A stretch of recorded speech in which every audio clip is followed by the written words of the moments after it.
Seekers of greatness, dreamers of the impossible, and action takers on the path to success. I'm Daniel Craig Johnson, and I'm amped to be your personal guide on this exhilarating journey to self-discovery, business mastery, and life transformation. Strap in because you're about to blast through barriers, obliterate limitations, and sculpt the life you've dreamt of.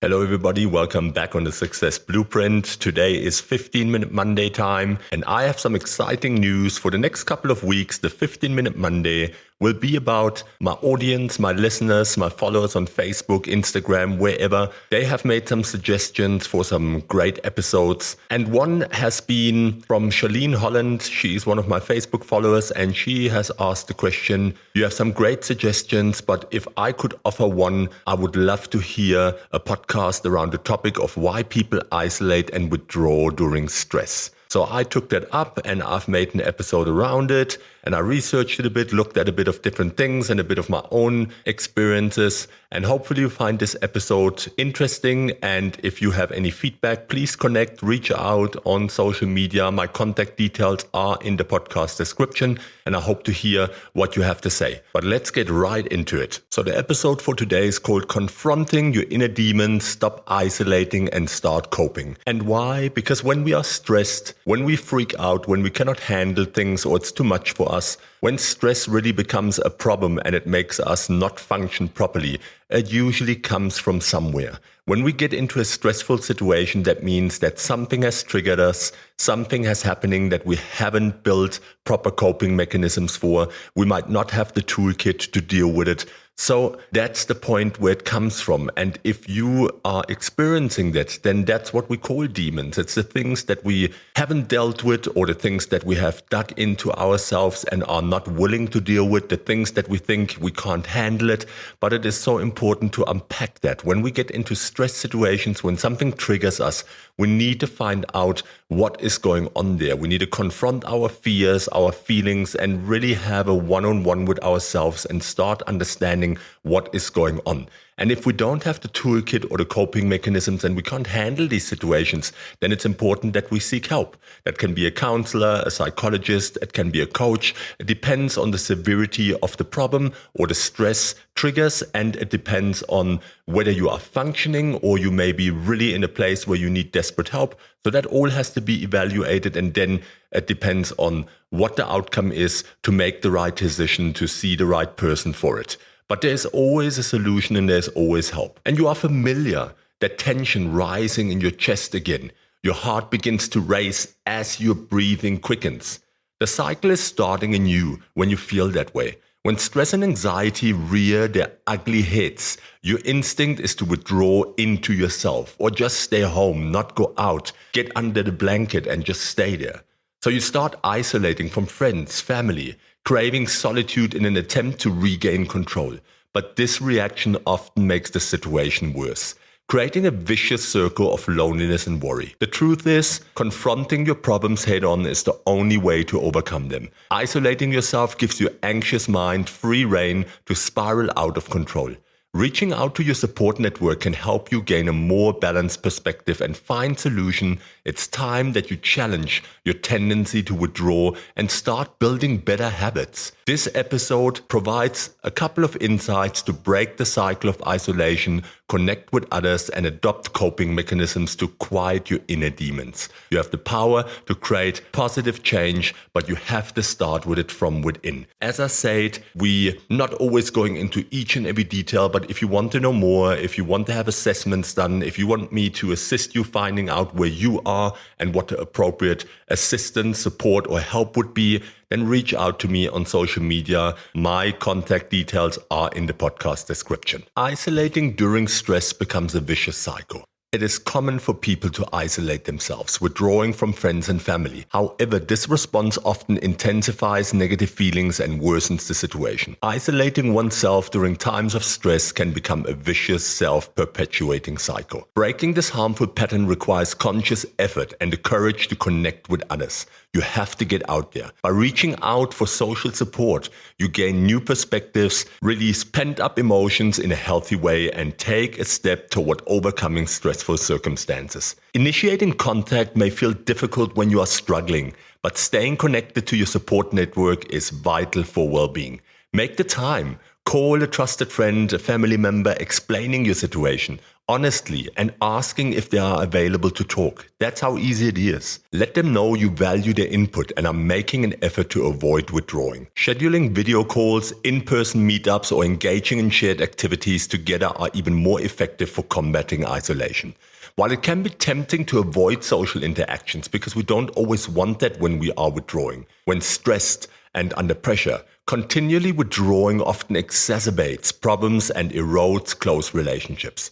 Each time you isolate yourself during difficulties, it becomes harder to reach out the next time issues arise. Let and allow others to support you and make an effort to reciprocate that support when they need it. Over time, coping with stresses will become easier as your relationships grow stronger. And the more you have these strong bonds with people, the easier it is to stay connected and not to withdraw. The path to overcoming isolation is challenging, but it is rewarding. But you have to challenge those limiting beliefs, those bad habits, and you have to replace them with better ones. Reach out and stay engaged with your network of close ones. Let them remind you of your own strength and capacity for resilience, because together you can work to overcome those obstacles. But the first step is opening the door and letting others in. So why do we withdraw and hide from difficult emotions? When faced with stressful life events or difficult emotions, many people have the tendency to isolate themselves and withdraw from others. This is known as emotional withdrawal, and it is usually an unconscious attempt to protect oneself from painful, unpleasant feelings. However, withdrawing and isolating often makes the situation worse and prevents you from developing effective coping strategies. Emotional withdrawal leads to avoidance of the issue causing distress. Rather than confront problems directly, you may distract yourself and deny their existence. This short-term solution provides temporary relief, but allows issues to fester and intensify over time. If you don't address these problems, they will frequently resurface, causing recurrent distress and prompting further withdrawal. This cycle perpetuates unhealthy isolation and prevents you from connecting with sources of support. And why do you do that?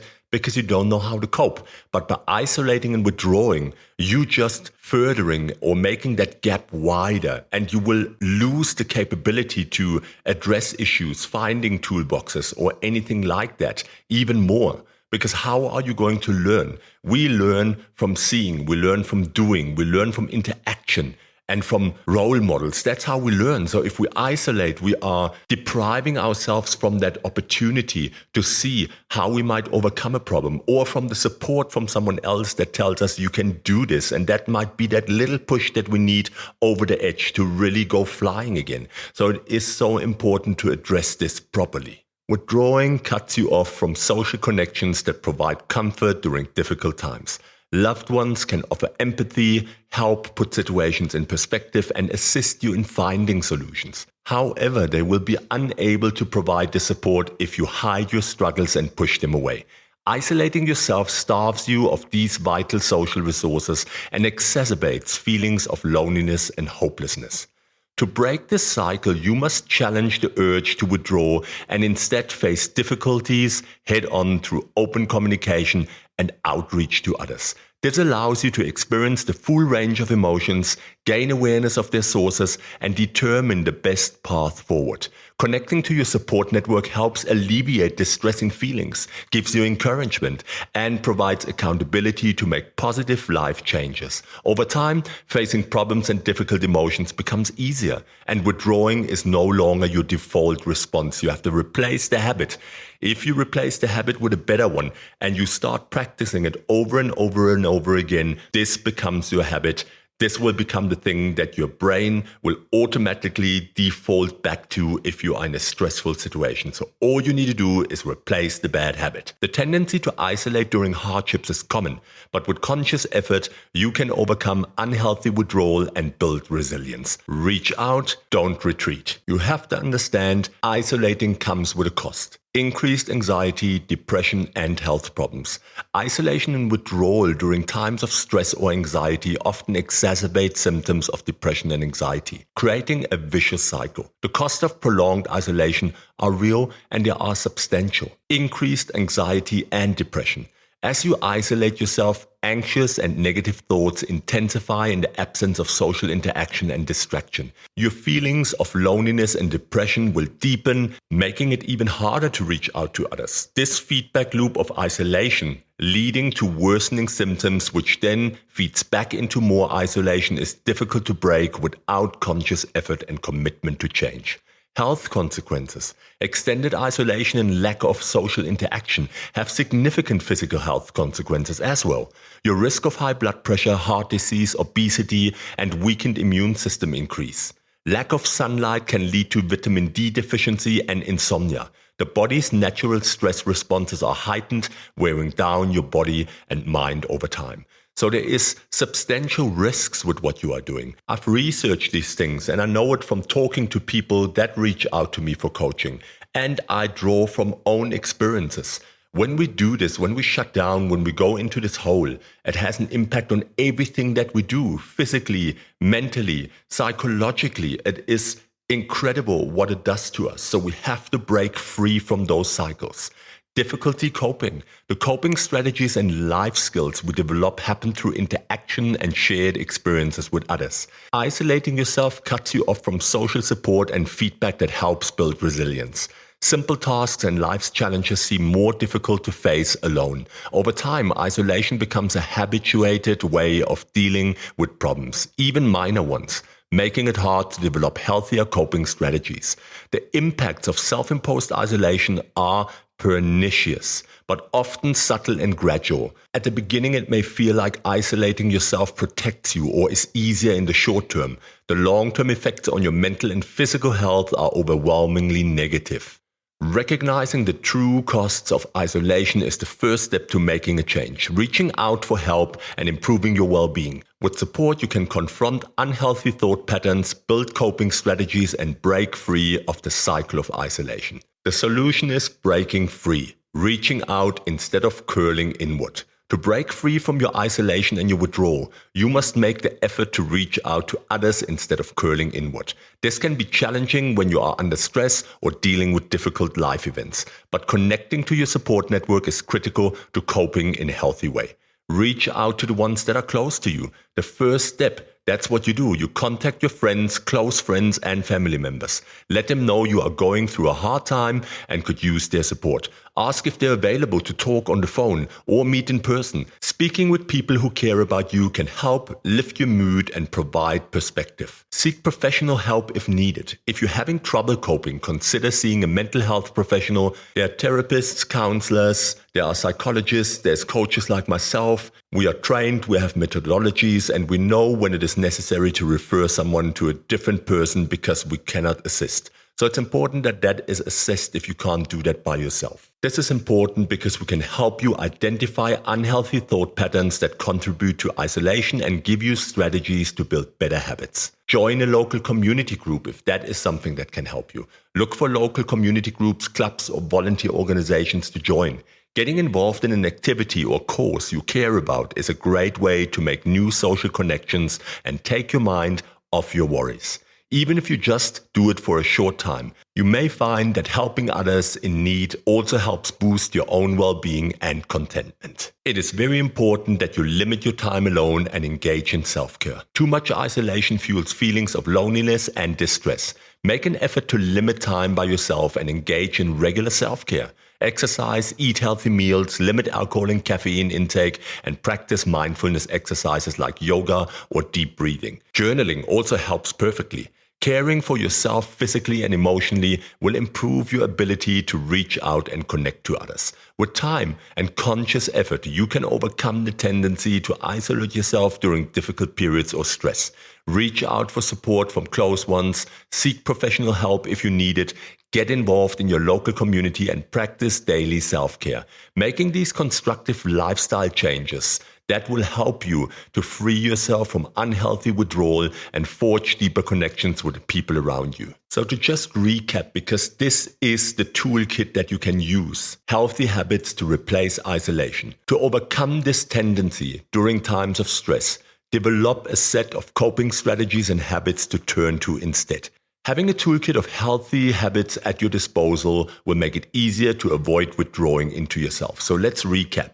Connect with others. Reach out to people who support and care about you. Call a friend or a family member, meet for coffee, go for a walk together. Let others know you're struggling and could use their company. Making social connections releases feel-good hormones that help combat stress and anxiety. Go exercise, go for a jog, bike ride, do some yoga, garden, or just take a walk around the block. Exercise provides an outlet for your stressful feelings and also releases endorphins, and they will definitely improve your mood. Even light activity like stretching or walking will help. Practice self-care over and over again. Make sure to schedule in time for yourself. Do something you find meaningful or enjoyable, such as reading a book, taking a bath, cooking a nice meal, or engaging in a hobby. Basic self-care like maintaining a routine, eating healthy, and staying hydrated can go a long way toward helping you to feel better equipped to handle challenges.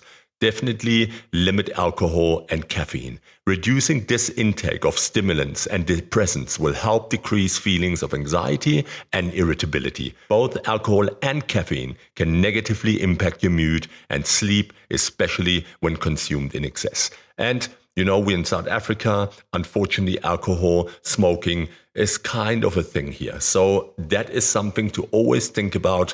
I haven't been drinking for ages, and I can say the clarity and focus that you gain by not drinking alcohol, the way your body recovers, everything. You become so much more aware of things that are going on. You don't waste time on becoming sober or recovering from your last party.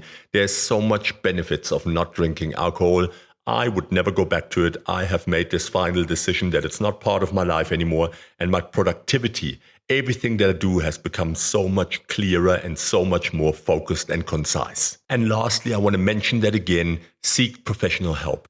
If you are having trouble coping, consider seeking a mental health professional. Speaking to a therapist or counselor can help you work through challenging emotions, give you tools for managing stress, and provide accountability so you stay committed to self-care.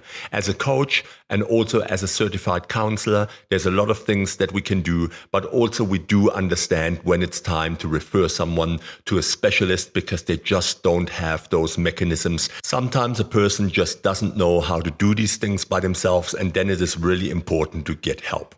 Developing a set of healthy habits and coping strategies will strengthen your ability to face difficulties without isolating yourself. Start building your toolkit today so you have resources in place for the hard times to come. The more you practice self-care, the easier it will become to break the habit of withdrawing from others. Trust me, I do know the path to self-improvement is winding and treacherous. You must face your fears and anxieties head on to overcome them. That's the only way. That's the exercise we have to go through over and over again. Isolating yourself or pulling back when you're under stress or when you feel that way will only strengthen their hold over you and intensify feelings of hopelessness or inadequacy. Make the choice each day to reach out to supportive friends or family or your colleagues and co-workers if it's about work. Engage in meaningful work or hobbies.